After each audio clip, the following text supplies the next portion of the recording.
Welcome to Windows on the World. This is part 2 of our second show of Sunday evening, and consecutively the second show of this particular Sunday, which is the last Sunday before Xbox and Hoppy Nude Beer. So, having got that out of the way, Tony was just testing to see if we were live, and we are. Because, as you know, we always do the shows from secret locations somewhere in Windows Towers. And Windows Towers moves around quite a bit. Second part of the show, we're going to talk in this particular section to Piers Corbin of weatheraction.com. Are you there, Piers? I am, I'm here. I'm in my own towers in London Bridge. You sound like you are in the Tower of London, actually. Ah, right. Well, yes. Yes, the Tower of London. Okay. Excellent. Well, we can hear you. That's really good. So, very important meeting last week, which I attended. The listener probably wasn't there, or the majority of listener was not probably there. Probably wasn't. So, tell us what it was all about. Right, well, we had our report back meeting, which we'd been advertising for some time on leaflets, which was our challenge to the CO2 global warming narrative. What have they got to hide? That was the title of the meeting. And I reported back on their responses to our application for the IPCC, the BBC, Al Gore and David Attenborough to give us evidence for the CO2 story. And I was letting people know what had happened, and then we discussed the whole issue. Now, we'd asked these organisations and individuals specifically for a reference to a peer-reviewed paper which showed that carbon dioxide level changes were driving world temperature changes, and this had to be based on real data, we said. Well, none of them have come up with anything, but there's two interesting things going on. One is the George Galloway show actually managed to speak to the IPCC, that's the Intergovernmental Panel on Climate Change of the United Nations, who prevaricated, I would say. But the important thing is, Talk Radio and George Galloway show are on the case. So they're going to resume a reasonable request for such information in January. And another one that has got back to us, or the only one who actually got back to us, was Roger Harrabin, the environment correspondent for the BBC, who's actually an English graduate. Well, he said to me by text, we had a number of texts, he said, yes, I will send you that information. However, no information arrived, so I texted him back or left voicemails, and he then started procrastinating. What he said was, because he had seen some text I'd forwarded or something I'd forwarded on Twitter about moon landings, that he wouldn't send us anything. And I just texted back and said, look, I was convening a discussion on these issues of moon landings, and me as a neutral person, and this is something which we'd started a year ago, and I had both sides interested, and they were going to have a meeting, but we didn't. And I just retweeted a recent video on the matter, which had had 250,000 hits. Sorry, not 250,000, 3 million hits. But, he shouldn't be using anything at all as an excuse for not giving the information he said he had. So that's how it's left at present. So I'm waiting for Roger Harrabin to respond, and we are chasing via George Galloway, and he's a certain person to chase people. We're chasing the IPCC. David Attenborough didn't respond at all, and Al Gore did not respond at all. This is quite interesting. So, you've got this guy from the BBC who, because you talked about the moon landings, is not going to answer your question. I wasn't promoting them either way. I was just, I'm an open door, because people ask me as a physicist to convene a proper scientific discussion, with experts. So, that's all it is, and he's objecting to this. Well, no, the point I'm trying to make is that because of something which has nothing to do with what you asked him, he's not going to talk to you. Yeah, that's right. That's what he said. See, I think what happens, he's an English graduate, and he doesn't, frankly, understand that much. So he probably thought he had access to the information that we were requesting, and he probably looked, or maybe he asked the IPCC, and they probably said, look, shut up, don't talk to him. Because the fact is, there is no such data. It doesn't exist.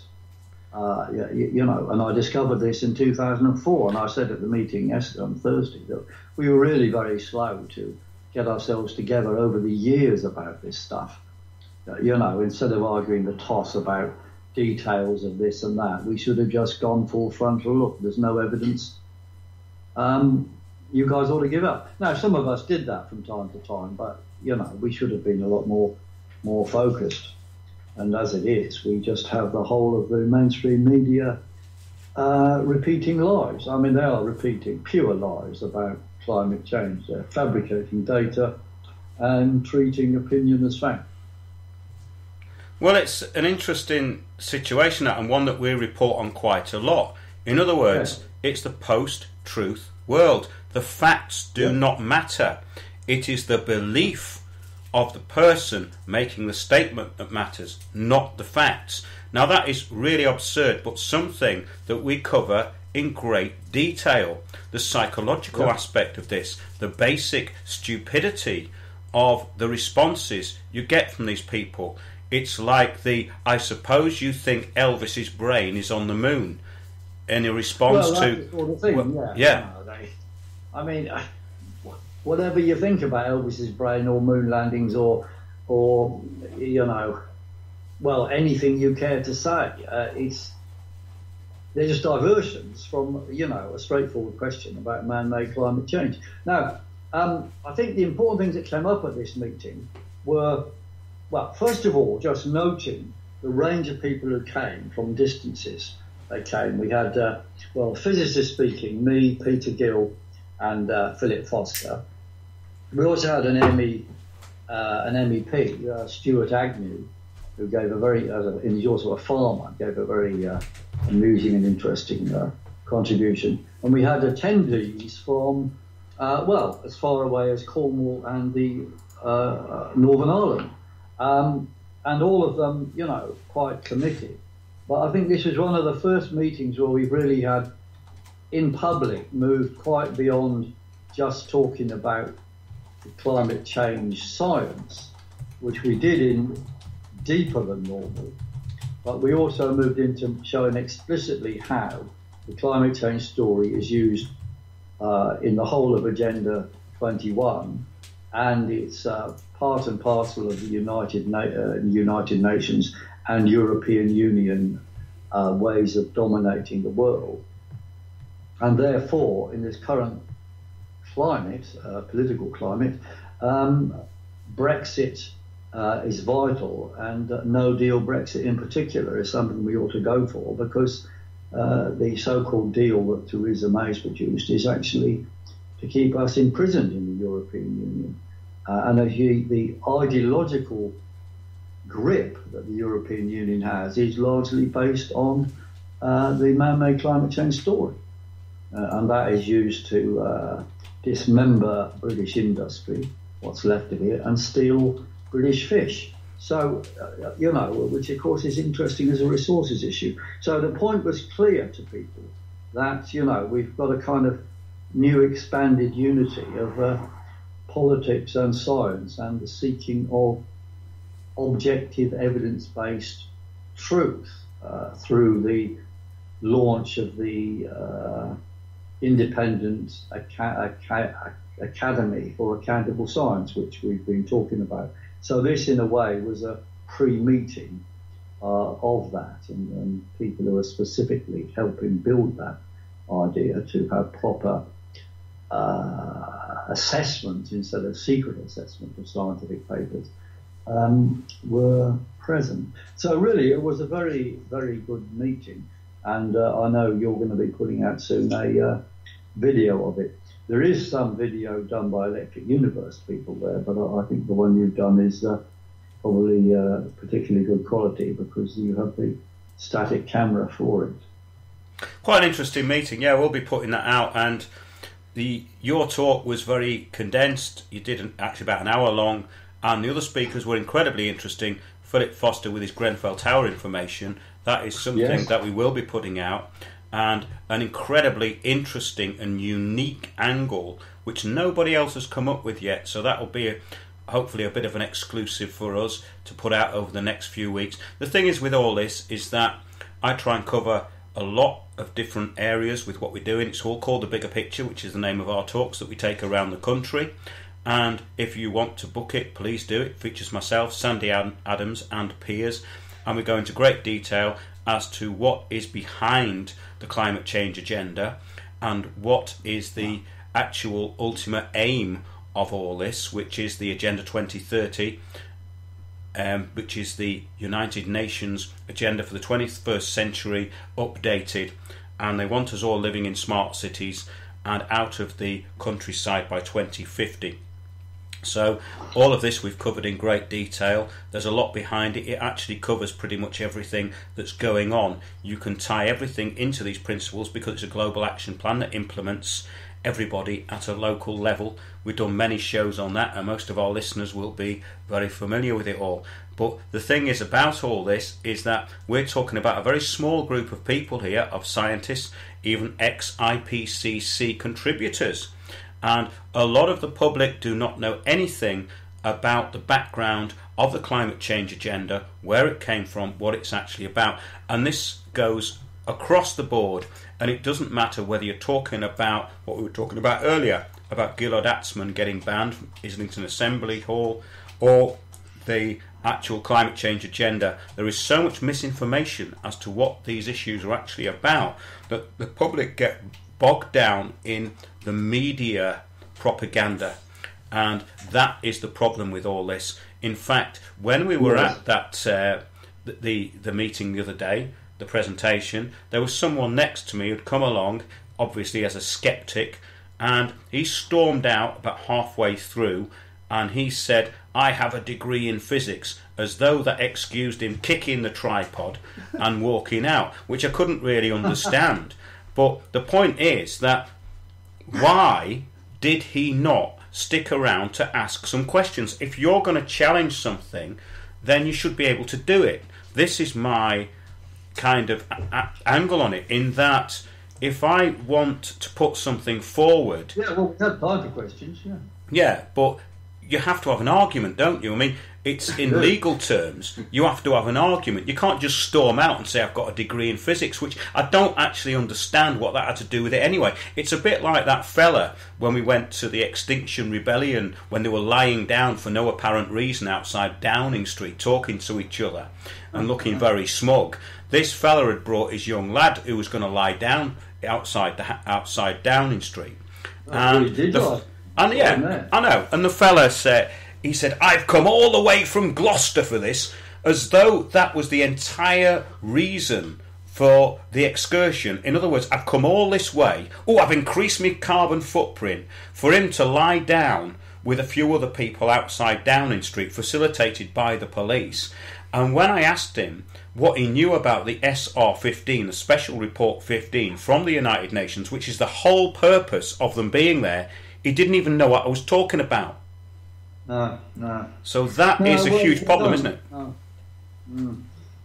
Yeah, I think, yes, it's worth, maybe I should summarise the key points that made in my talk and the other talks. I mean, I think the key message that we've got to say is that the purpose of climate policy is not to control climate. It is to control you, or the general public, and further raise energy costs and, of course, the ideological justification for Agenda 21, which is the smallification of living space in cities and removing people from the countryside. But this, of course, leads directly to social cleansing. So, there's a whole lot of stuff going on which is ideologically driven by the climate change agenda. So I'll repeat that phrase. The purpose of climate policy is not to control climate, but to control you. And we have all the quotes to prove it, and they're in our talk. Yes. Well, it's great because once you look into this and log it all, the evidence is there that this is not an environmental programme. And once people get their heads around that, which is very difficult for them to do, because if they don't see it on Sky News or the BBC, they think that Agenda 21 sounds like some far-out conspiracy theory. Well, it is to them, and it is to the BBC, because they never report on it. And I've found this with all mainstream journalists. I've given them stories over the past 5 years. I've sent stuff to them, which is all able to be backed up fully, and there's never a response. In fact, this is a slight side issue, but I sent something to the legal correspondent of The Guardian all about what we'd done over the last year with all the proof, and proof of absolute beyond incompetence and conspiracy against the public by the police, all the evidence, and they're not interested in that. They're not interested in actually anything which is not fed to them on a plate, because then it could become controversial. So they don't want to do it, and that is part of the Brave New World programming. People do not want to speak out, and that's the whole purpose of political correctness, ideological subversion, the climate change agenda. It's very simple but very effective, and people don't know what's happened to them because they haven't got the actual bearings to go back and find out, and that's what we're trying to do with this. But we're up against billionaires, we're up against people who control the media. So what do you think we should do about it, Piers? I'd like to get your view on this now, because you've been at it a lot longer than I have, and I think there's two basic things. One is the way the ruling circles control people is primarily through ideology. And they have actually a raft of ideologies that back each other up. So when one of them starts to fail, they call in another. So, for example, basically, in this case, for example, Roger Harabin probably has been going for years believing there is actual evidence of all the stuff he's been saying on the TV. But he's an English graduate, so, he could understand if he bothered to, but it's suddenly being pointed out to him there isn't actually anything to back up what he's believing. So he just brings in another thing, namely claims that I'm a denier of something or other. In this case, moon landings denier, when actually I've just been convening something. But that's the thing. He'll claim I'm a denier of something, therefore he's going to ignore me on this. And that's what they do all the time. And basically they have a raft of three key ideologies. One is that climate change is man-made. The second is that the European is a good, happy, clappy place, and the European Union is largely a driver of the climate change story. And the third thing is that Donald Trump is all evil. So if you disagree with them on one, they attack you on the other two, and especially pop in with, oh, you agree with Donald Trump then, don't you? Well, on climate change, I just say, well, Donald Trump agrees with me, because, me and others had these views about man-made climate change before Donald Trump said anything about them. But it's completely irrelevant if he says anything about them or not. You understand? The thing about that kind of subversion, attack the craft, attack the raft of ideas. Yes, sorry, carry on.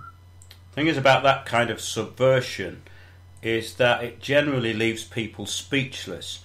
So they are so shocked by the distraction issue that's been brought up, or the ad hominem, that they don't respond. Now, it all comes down to isolating the issue and presenting facts. So the moon landings have nothing to do with the climate. So why is he bringing that up? So can we stick to the issue we're meant to be talking about?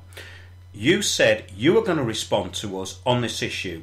You have now used an excuse not to respond on that issue. Why are you using a secondary issue not to respond? Now, we've got someone in chat who's just said, this is from Balaclava in chat. I think I recognise him actually, but the picture's very small. It says, like most people who are awake to Agenda 21, I still get lost for words trying to explain my stance to the climate con Egypts. Climate con Egypts, I think it's called. If only there was a simple few words we could memorise, or a card we could flash.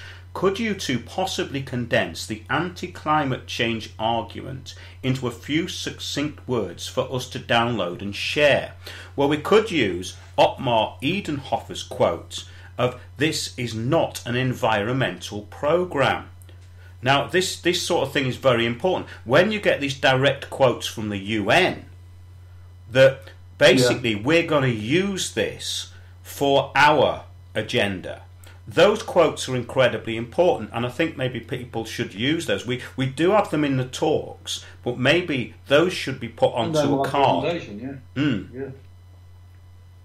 do you think, Peter? Okay, no, I think that's a fair thing. We've had this before. People can, and I'll run through a few things from the presentations in a second, but perhaps a piece of cardboard with the key asterisk points would be useful.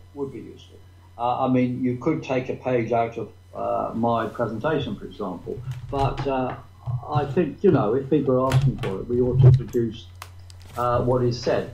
And I would say again, the overall headline is the purpose of the climate policy is not to control climate, but to control you. And in the talk specifically, I spelt out actual reasons why the CO2 story is based on false physics and contrary to the laws of thermodynamics. Now, that's a long word for people that don't know it, but it is simple stuff, because the essential belief they're assuming is that heat can flow uphill, which is against common sense, and that is against the first law of thermodynamics. And the second thing is you can get something for nothing. Or you can't get something for nothing in thermodynamics, and that is another piece of common sense written into physics. So those two things those two laws are violated by the theory. There's other sort of more subtle things to discuss on it, which we do in the talk, but there isn't any logical, rational physicist around who can argue out of the corner. So instead, they just fly to sort of hopeful comparisons. They say, look at all this extreme weather, this is caused by CO2. Well, as I said in the talk, if you're going to argue that, firstly, you've got to show, some new extreme, which is clearly an extreme which follows from the CO2 story, or clearly an extreme different from just random noise. Secondly, you have to show that this change, i.e. warming if there is any, is being caused by CO2. Now, they can't show either of these things, because the extremes happening now are against the type of extremes they said would happen, because the extremes happening now come from a wild jet stream, which is not what their theory projects.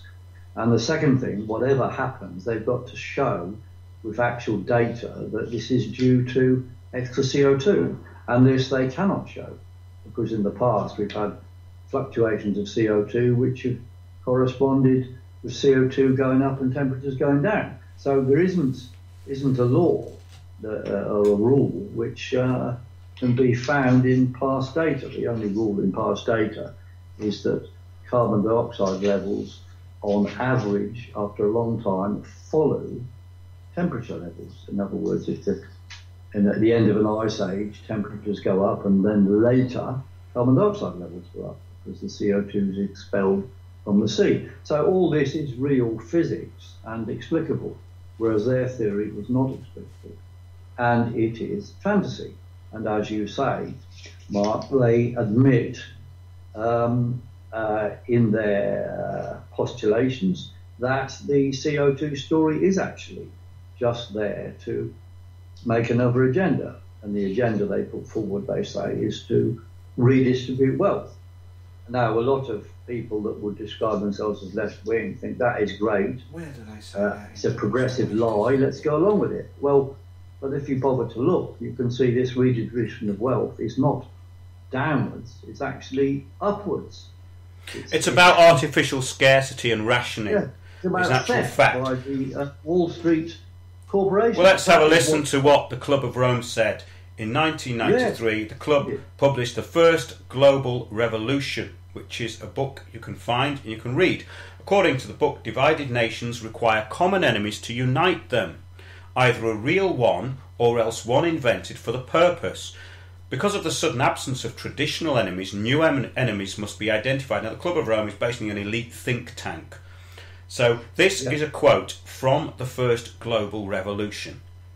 In searching for a new enemy to unite us, we came up with the idea that pollution, the threat of global warming, water shortages, famine and the like would fit the bill. All these dangers are caused by human intervention, and it is only through changed attitudes and behaviour that they can be overcome. The real enemy then is humanity itself, and the solution to that is depopulation, of course. And basically, we're talking about a global management system, a mentoring program called Sustainable Development, which uses climate catastrophobia to drive taxation and implement policy, control of population in surveilled cities with walking and cycling and restriction of all private transport, and it's a resource management system. And of course, your quote from Ottmar Edenhofer, a world expert, an IPCC panelist and director of the Mercator Research Institute on Global Commons and Climate Change. In a 2010 interview, he stated, "One must say clearly that we redistribute de facto the world's wealth by climate policy. One has to free oneself from the illusion that international climate policy is environmental policy. This has almost nothing to do with environmental policy anymore."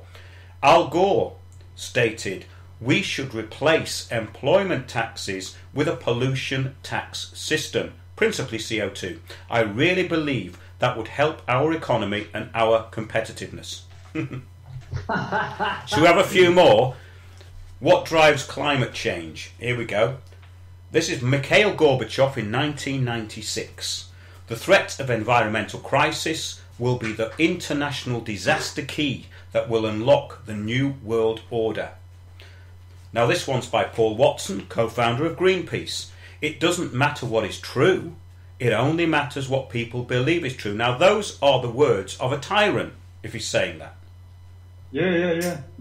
Here's what Sir John Houghton. Let's carry on with a few more, Piers, because we've been asked. Carry on. Sir John Houghton, first chairman of the IPCC. "Unless we announce disasters, no one will listen." Christine Stewart, former Canadian Minister for the Environment. "No matter if the science of global warming is all phony, climate change provides the greatest opportunity to bring about justice and equality in the world," meaning social justice, meaning equality for all, which is poverty for all, the stripping away of all assets that people call their own. That's the whole point of it. Here we go. Here's another one. Professor Chris Folland, Hadley Centre for Climate Prediction and Research. Of course, this is the Hadley Centre for Climate Prediction, and most people can look online and find out what that's all about. Here's the quote. "The data doesn't matter. We're not basing our recommendations on the data. We're basing them on the climate models. Incidentally, as an aside to that, none of the climate models have ever come true. And most of them have been wildly inaccurate. And the people who use these quotes do not actually go back. So your friend there, Mr. Harabin, needs to actually quantify what he's talking about. He's basically in public office. if he's speaking on behalf of the BBC. No, that's right. I mean, we used him as the BBC's response. We've also written to BBC News as such, but there's been no response. Possibly him responding was their idea of response. I don't know. So I think maybe he should read this next quote by Dr. David Frame, climate modeller of the Oxford University. The models are convenient fictions that provide something very useful. Okay, here's another one. Timothy Worth, President of the UN Foundation. We've got to ride this global warming issue, even if the theory of global warming is wrong. We will be doing the right thing in terms of economic and environmental policy. In other words, it's all down to policy. Here's another one. Professor Stephen Schneider, Stanford Professor of Climatology and lead author of many of the IPCC reports. We need to get some broad-based support to capture the public's imagination. So we have to offer up scary scenarios, make simplified dramatic statements and make little mention of any doubts. Each of us has to decide what the right balance is between being effective and being honest. So now we know how ClimateGate happened, because these people will lie for this agenda. And that's what people like him need to be told, that the people behind it will lie to impoverish the nations of the world and to bring in this global governance, which they all think is a conspiracy theory, which they're working towards all the time. Yeah. Well, that's very well put, Mark. Yes. You see, people that call themselves left-wing have been trapped by this belief in a progressive lie. They believe it's progressive because it talks about redistribution of wealth, and it is a lie. And some of them know this, some of them don't know this, but that is what has happened. But to call it progressive, of course, is absurd, because actually it's redistribution of wealth upwards, not downwards. It's trickle upwards, if you like, not trickle down. And the equality they talk about is, as you say, equal oppression downwards.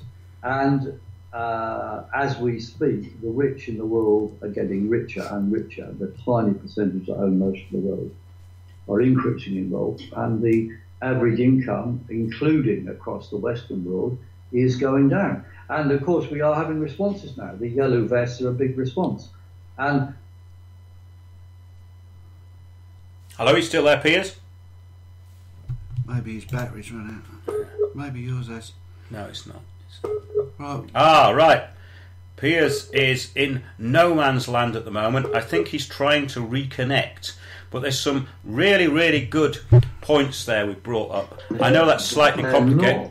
Oh, sorry, Piers. Sorry, Piers. We lost you. Sorry, Piers. Sorry, Piers. Hello. We lost you for about 15 seconds. So just recap on the point you were making. Right. I was saying the yellow vests are an important example of fight back. Although most people involved in yellow vest demonstrations didn't realise the enormity of the CO2 story as such, but when they were told to shut up and so on and allow the planet to be saved by increasing taxation, they were just saying, well, go to hell. We don't want to go on paying all this money. Then the media go on, oh, yes, we've got to save the planet and so on, and try and maintain the narrative. Can you hear me? Absolutely, and that's why we have this new, basically corporate and state-backed fake protest called Extinction Rebellion. I'm not saying that all of the people involved in it are fake. I'm saying that the connections of the people who are running it are into corporations. And what happened is that the so-called green movement got co-opted into this corporate agenda a long time ago. So you can't blame the public for not realising this, but once you've looked at the template of these organisations, and indeed the template for everything, the one we've been talking about all night, it's quite obvious that this is post-truth and fake. But as we are trying to get this over very simply, I think using those particular quotes are really useful. I mean, absolutely, we need to get it down to something even simpler than that, because, again, to reiterate my point, when people are attacked by these change agents and these lobbyists with these limited tactics, they generally fall into the category which is lockdown. In other words, they get absolutely paralysed because they can't work out why someone's being so repressive and dishonest with them. So repressive and so dishonest. Yeah, a lot of these demonstrators can't believe that they're being misled so much. But when we went round to Extinction Rebellion, I would say to people, look, don't be frightened. Go along to all of these demos and argue with people, because most of the people there are pretty ignorant. Some of them will listen. And we did convince a few that they showed them they were actually being misled. And they came round to our point of view. And we've got an excellent leaflet, though I say it myself. You can download it on weatheraction.com. And it goes into Extinction Rebellion is fake protest and explains how the big oil companies are actually backing what they're getting up to in order to up oil price. And then it goes into our 6 points of the challenge. The CO2 story is a new WMD, i.e. the United Nations Weapons of Mass Destruction story for Iraq. We want them to admit the CO2 story is false or provide real data. Rebuttal. The ClimateGate scandal lives on. That's about falsification of data. The global warming hoax is driving green genocide through fuel poverty around the world. And it's a political operation, not a science or environment operation, as they've admitted. And CO2 is the gas of life. So these 6 points are all on the leaflet, which I would urge you to download. Now, before we end the show, I think I should just say a few things about what Philip Foster and Peter Gill said. Peter Gill gave, as another physicist, gave an interesting summary of things that had happened in the Institute of Physics, how that they were being basically pressured from outside, and every time he tried to get something going, he got thwarted. He did achieve quite a lot, but nevertheless, there was difficulties at every hurdle over in the last. He started most of his talk in about 2004, so he's been at this for at least 14 years, and I've been involved in things he's been doing and so forth. Which is ironic, Piers, because we now have a 15-year-old telling us that we have to save the world because the climate is in the worst state it's ever been in. And this is the ludicrous nature of the post-truth world. A 15-year-old with Asperger's has been cynically used by the UN to tell us all that the end of the world is nigh. Manipulation.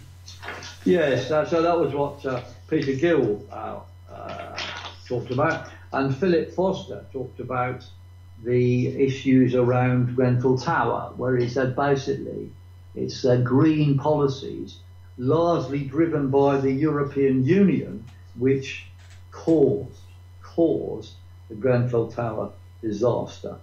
For example, the fact of the flammable refrigerant which caught fire is only because the CFCs were replaced by flammable things. Now, or inflammable things, whatever one says, i.e. things which burn. And that was actually a con anyway from the chemical companies when the claims about ozone layer were probably untrue.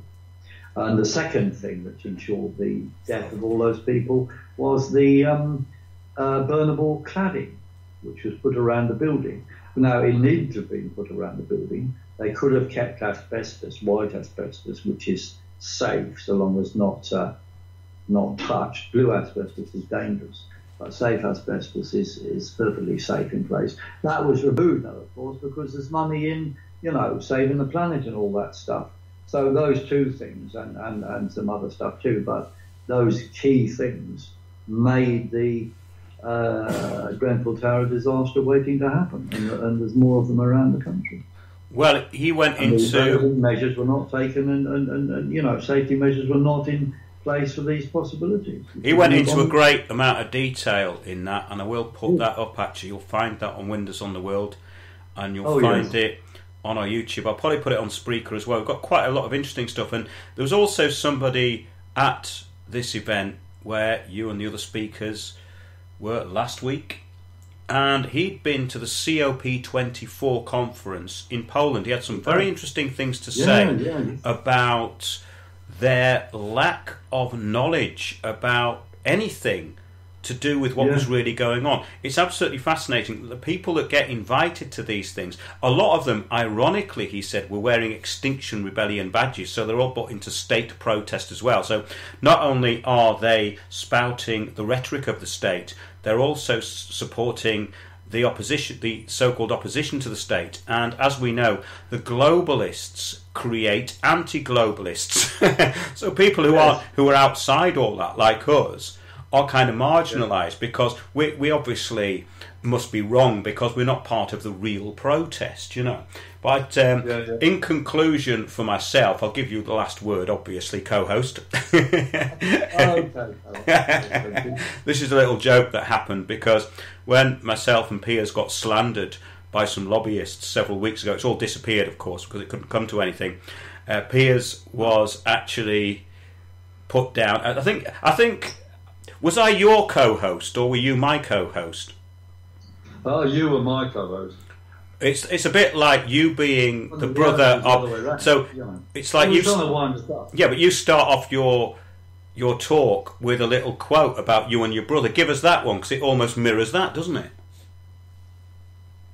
You mean he used to be my brother, now I'm his brother? That's right. So yeah, you used to be my co-host, but now you're my co-host. Is that right? Oh, yes. Not that it makes any difference because, you know, we are a non-hierarchical establishment at Windows on the World, you see. We're very culturally diverse, but also we don't have a hierarchy, you see. Well, we do, as long as it's me, but it's often peers, you see. So it's we're co-hosting the thing, and of course we've got Tony. So we've basically got we've got quite a strong management structure, I would say, most times. However, I'm going to finish off with this quote. This is from Václav Klaus, President of the Czech Republic from 2003 to 13, and he stated, "Man-made global warming is a hoax that threatens our future and the future of our children." Get that again. Man-made global warming is a hoax that threatens our future and the future of our children. Environmentalism is the new communism. That's what he said. You could actually reframe that and say it's the new communitarianism. And we did a show on communitarianism, and we are closer to communitarianism. But in actual fact, communitarianism cannot even be defined by the person who invented it. We did a show on that some time ago. So go back into our archive, and a lot of people are doing that now, especially on Spreaker. Those shows are getting hits every day, which is brilliant. So subscribe to us on Spreaker. I'm going to give Piers the last word. Merry Xbox and Hoppy Nude Beer. I have to use this lame kind of joke because it's that time of year. Last word to co-host. Okay, co-host, thank you. I think the quote from Klaus is interesting because he points out the evil of the fake environmentalism, or environmentalism, whatever you want to call it, but it relies on falsity, so I call it a fake. He uses the word communism to describe it as bad, because communism is bad for most people in Czechoslovakia from their own experience. But the curious thing is, of course, that although he describes it as communist, it's not really very realistic to call it as communist when you see the actual output of the story is to promote super capitalists and the super rich getting richer through the biggest corporations in the world deciding in the name of saving the planet they're going to make things like Drax B, which gives us more and more diesel type pollution, or they're going to destroy the rainforest in the Amazon to save the planet. I mean, you see, and make money. So I did say at the talk that we were avoiding, if we could, left and right definitions and instead, or descriptions. Instead, we were going to use accountability versus, theft and so on, but we're fighting for accountability, and I think that's a crucial thing. Now, in what is ahead this year, I would say that 2019 will be the year of change. On the climate matter, which is so important, I would urge people, download our leaflet, go along to any of these fake protests, or people who think they're real protests, and argue with them. Just argue with them and point out how they are being misled. And on the issue of the European Union, which is a crucial part of the oppression of, actual thought, and a crucial part of super exploitation of people of Britain and indeed Europe, on that we have to ensure that Brexit actually happens. And right now, the best thing on the agenda is the no deal Brexit. And everything will sort itself out after that, I have no doubt. It's going to be a bit like a Y2K moment. It's people will think something terrible is going to happen because the media have told them so, and on the 30th of March, I think, oh my God, it's not that bad, is it? And then we'll find we'll have greater freedom. And in the name of liberty, we have to fight for no deal Brexit. And in the name of objective science and actually real fair distribution of wealth, we have to combat the climate change agenda and fight for accountability in science and politics throughout 2019. Thank you. That's great, Piers. And you will see us all next year.